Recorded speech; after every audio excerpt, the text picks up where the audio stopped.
Welcome to The Explainer.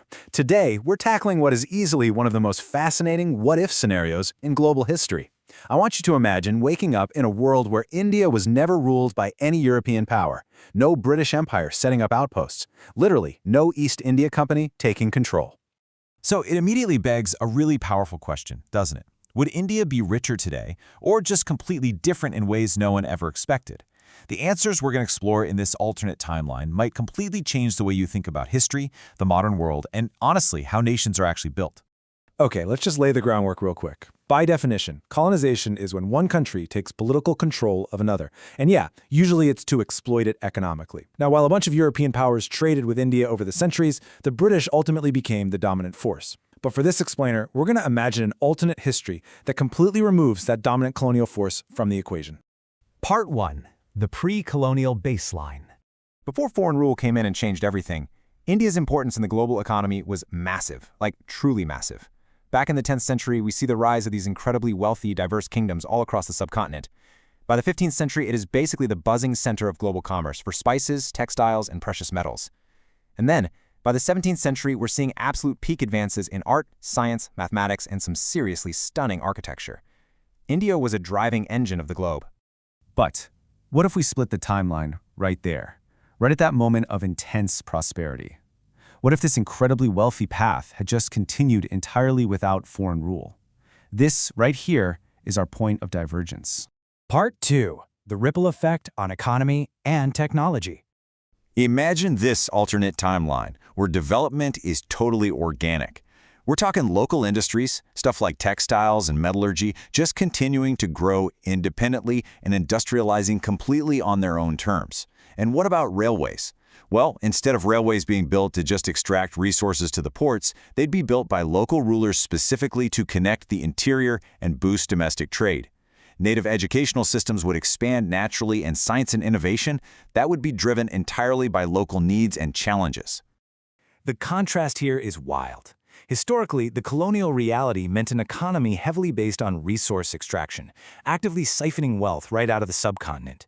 But in our alternate history, local kingdoms actually keep their wealth. They form independent political alliances, they reinvest into their own lands, and they compete globally on their own terms, rather than as subjects. Which leaves us with a pretty massive cliffhanger for this economic deep dive. With all that wealth kept in-house, and with independent industrialization running full steam ahead, would India have become one of the world's richest countries? It's a pretty tantalizing thought, isn't it?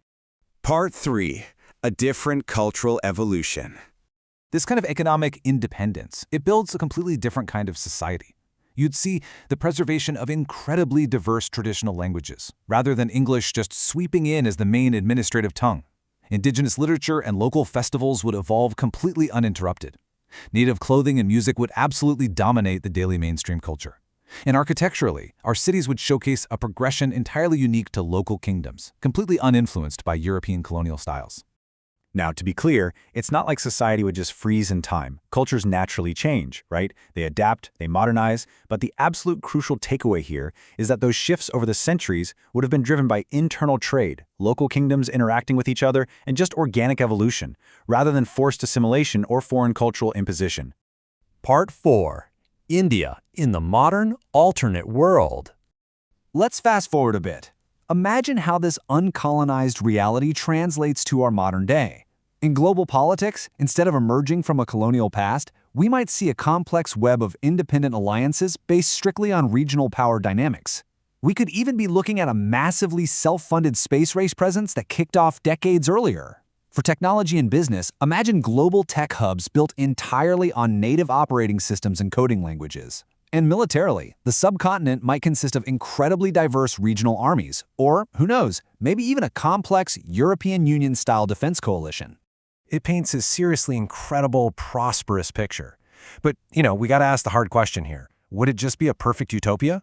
Does avoiding colonization automatically guarantee a history of endless peace and prosperity without a single bump in the road? Part 5. The reality check on unexpected challenges. Because let's be real, an uncolonized India would absolutely not automatically solve every societal problem.